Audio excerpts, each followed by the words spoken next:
السلام عليكم ورحمة الله وبركاته. بسم الله، الحمد لله، والصلاة والسلام الأتمان الأكملان على خير خلق الله نبينا محمد وعلى آله وصحبه ومن والاه.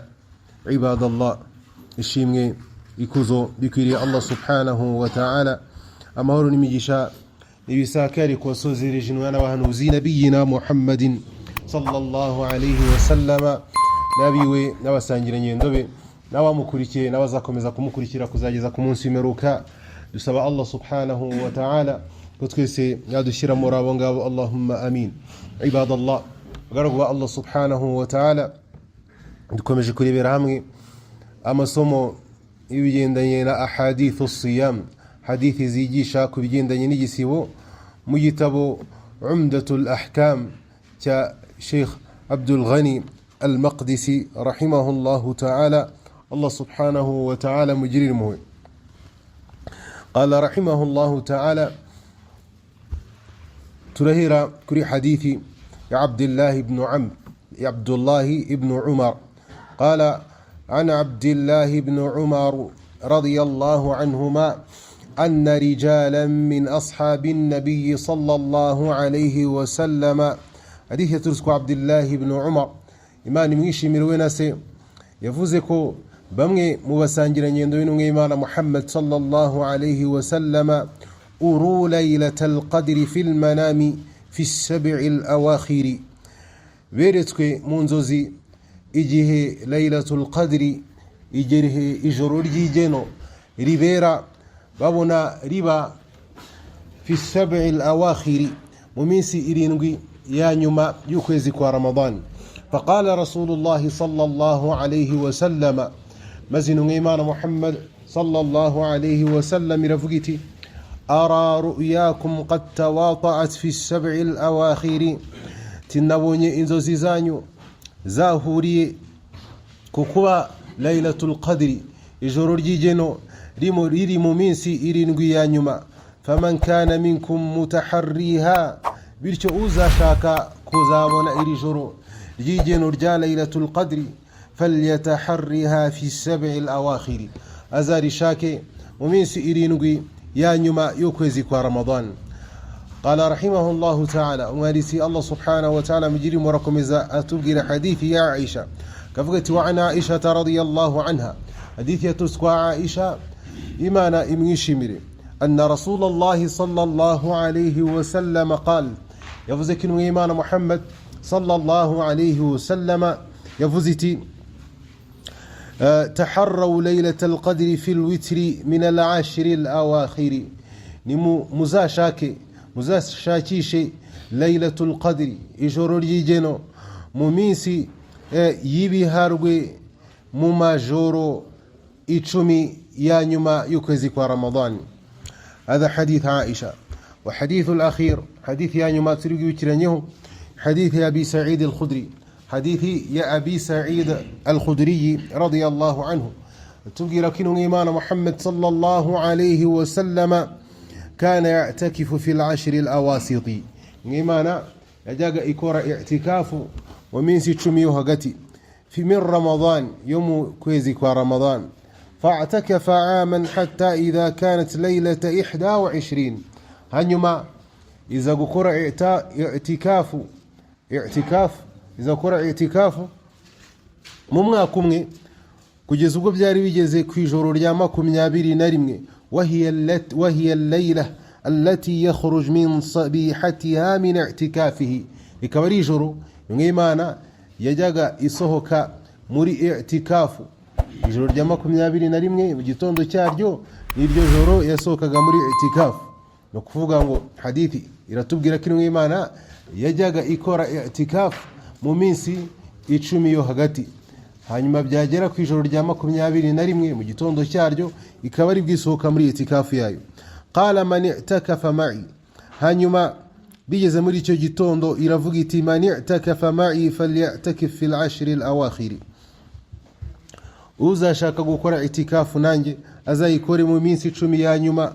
Faqad uritu, kubera yuko nabonye mu nzozi iri joro, thumma unsituha, nyuma ndibagirwa waqad ra'aytuni asjudu fi ma'in wa tin nibonye ndimo nda sujuda ndimo ndubama mu mazi ndetse nitaka nicondo min sabihatiha faltamisuha fil ashri al awakhir waltamisuha fi kulli witrin bityo muzashakizo ijoro ryigeno fil ashri al awakhir mu minsi 10 ya nyuma waltamisuha fi kulli witrin kandi muzana yishakishe ijoro ryigeno laylatul qadri muri joro ryigiharwe qala famatarat as-sama abi sa'id al-khudri arfugati famatarat as-sama ijoro kuri uwo munsi muri iryo joro imvura yaraguye وكان المسجد فمطرت السماء تلك الليلة وكان المسجد ومسجتي على عريش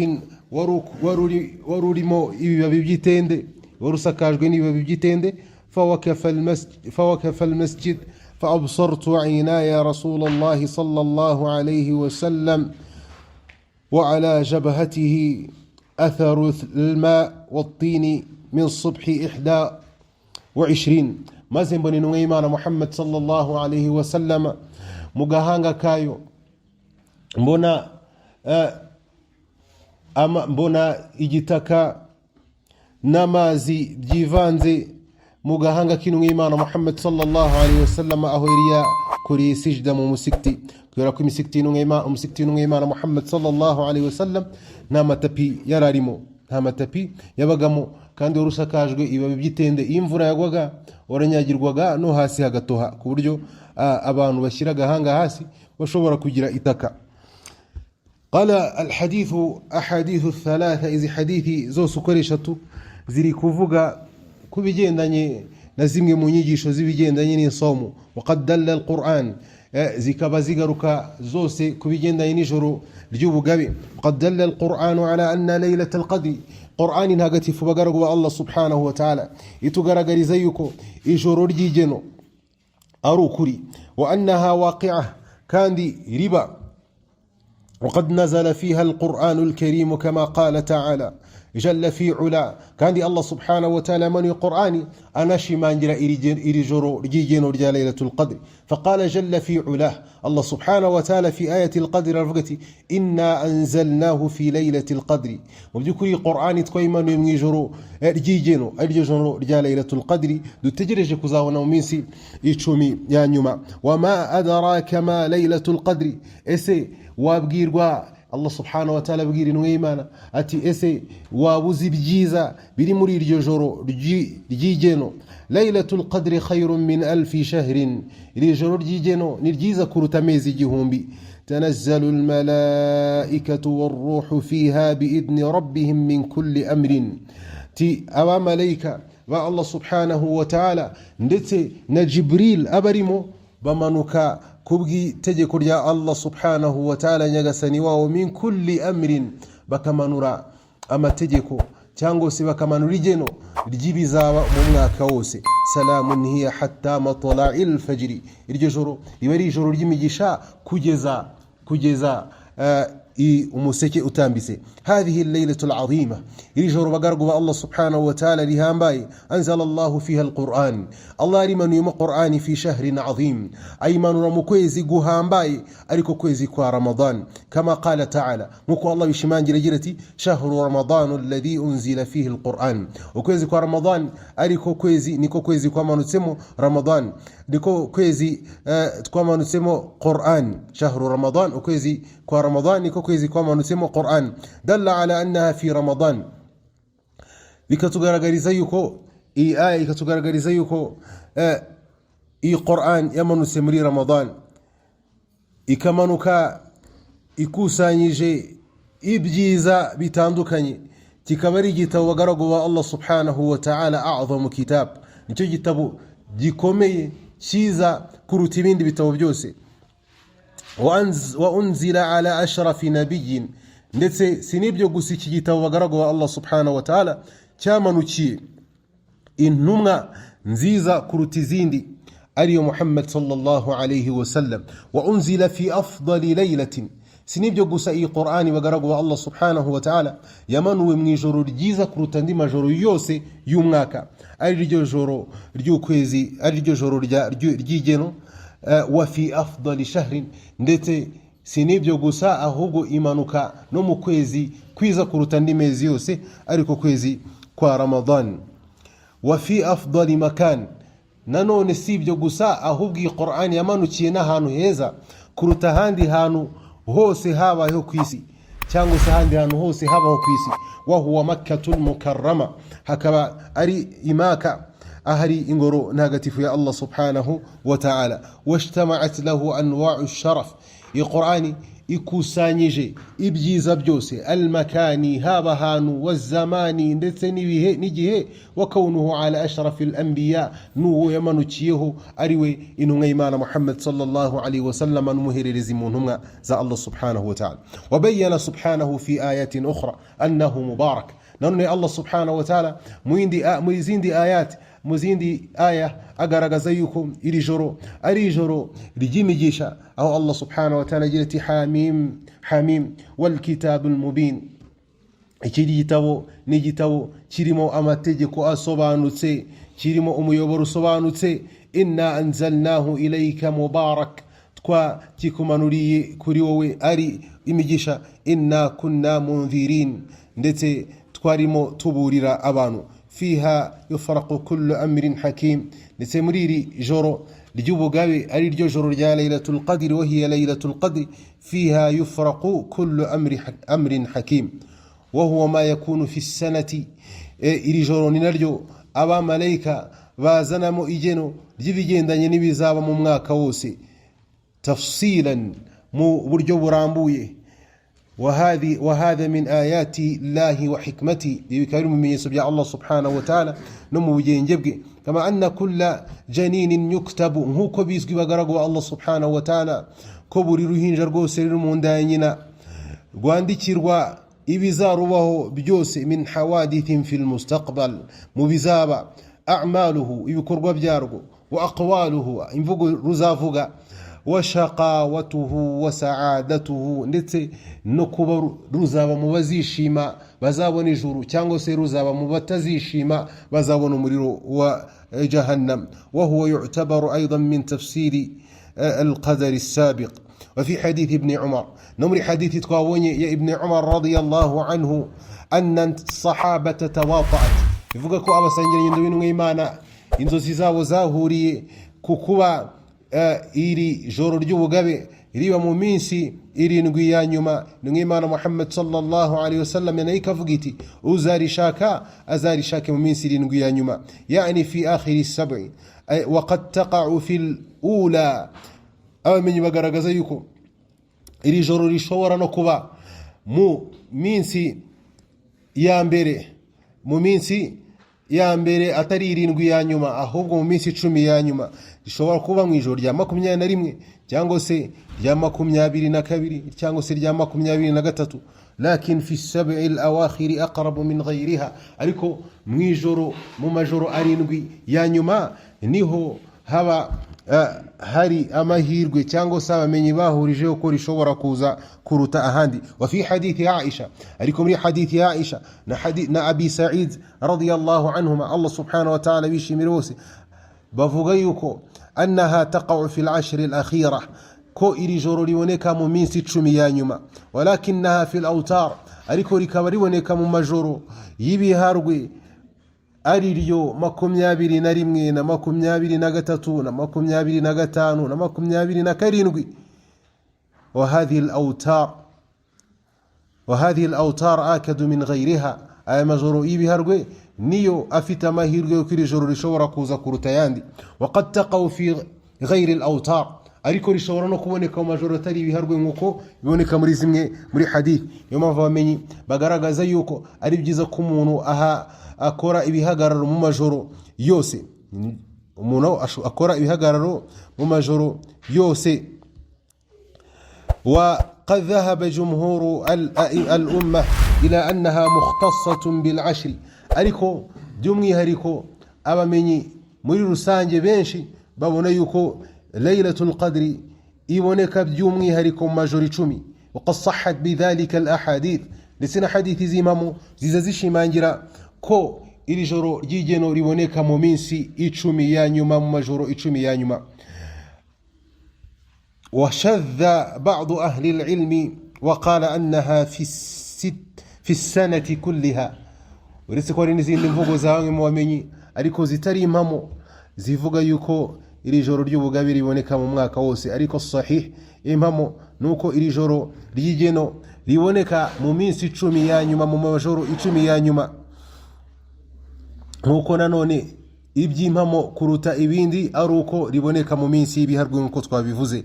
Wa anna laylata 27 akadu min ghayriha. Nanone ikindi twakibutsa nuko abamenyi bavuga ko mu ijoro rya 27 ari ryo rifite amahirwe yuko iyi laylatul qadri ibonekamo kuruta andi majoro yose. Wa fi hadith Abi Sa'id, ariko muri hadith ya Abi Sa'id harabonekamo ko أنها وقعت في ليلة 21 كو igihe kimwe Imana Muhammad sallallahu alayhi wa sallam iri joro ryigeze kuboneka iri joro ry'igeno ryigeze kuboneka mu ijoro rya 21. Tugeta tubona yuko bagaragu ba Allah subhanahu wa ta'ala ari naho abamenyi bavuga ko ese iri joro ry'igeno ryaba ari ijoro riza ku munsi umwe mu myaka yose, no kuvuga ngo mu mwaka wa 2024 no mu myaka wa 2023 ni yabanje yose riza mu ijoro rimwe, ntabwo rijya ryimuka. Abamenyi bakavuga ko ijoro rya Laylatul Qadri ry'igeno riboneka ryimuka, hari ubwo mu mwaka uyu niyo riboneka mu ijoro rya 21, mu ndi mwaka rikaboneka mu rya 23, mu ndi mwaka rikaboneka mu rya 25, mu ndi mwaka rikaboneka mu rya 27. Sunna cyangwa se icyo umuntu akwiriye gukora abagaragu ba Allah subhanahu wa ta'ala kugira ngo umutima we tuze yumve yuko yahuje n'ijoro ry'igeno. Ijoro Allah subhanahu wa ta'ala avuga ati Laylatul Qadri khayrun min 1000 shahrin. Ijoro ry'igeno ni ryiza kuruta amezi 1000. Abazi imibare bavuga ko amezi 1000 ari imyaka hafi 84. Ibi ni na bimwe ubigaragaza yuko iyi ummati Muhammad sallallahu alayhi wa sallam ari umma ibonekamo ibyiza byinshi, umma ifite igihe gito cyo kubaho, ariko ibikorwa byayo Allah subhanahu wa ta'ala yarabitubuye. Allah subhanahu wa ta'ala bagaragu ba Allah subhanahu wa ta'ala, Allah ntabwo ari umunyamahugu, ntabwo yari kuduha kubaho muri ino umma imyaka mikeya ngo n'ibikorwa byacu bize kuba ibikorwa bizangana nk'ibyabayeho imyaka 1000. Muzi ko hari abantu babagaho imyaka 1000, umuntu agapfa amaze kugira imyaka 1000, ariko ummati Muhammad nimwe Imana avuze iti a'maru ummati ma bayna 60 wa 70. Imyaka y'abantu banjye cyangwa se abayoboke banjye umma yanjye iri hagati y'imyaka 60 na 70. Wa qalilum man yujawizu dhalika, ni bakeya cyane bashobora kurenga iyo ngiyo. Buri wese ni umuhamya w'ibi ngibi. Iyo umuntu ageze mu myaka 70 dutangira kubona ko yashaje cyane, ariko mu by'ukuri hari imyaka yabayeho mbere yacu umuntu yabaga afite imyaka 70 akaba ari umusore muto cyangwa se akaba ari umwana, kuko yagombaga kuzapfa afite imyaka 1000 cyangwa se irenzeyo. Rero Allah subhanahu wa ta'ala muri no umma ya Muhammad sallallahu alaihi wasallam yashizemo ibikorwa dushobora gukora bikazangana nk'ibyabaye imyaka 1000. No kuvuga ngo umuntu ufunze Ramadani 10 mathalan, buri Ramadani yose yarabonyemo Laylatul Qadri ijoro ry'igeno, no kuvuga ngo ababaye imyaka 84 gukuba iminsi 10, gukuba 10, imyaka 84 gukuba 10 ngo ni imyaka ingahe? 840. Akaba agiye kungana nk'aho umuntu wabaye imyaka 1000. Mu myaka 10 yonyine abona rya joro ry'igeno aba agiye kungana nk'ubaye imyaka 1000 bikorwa yakoze.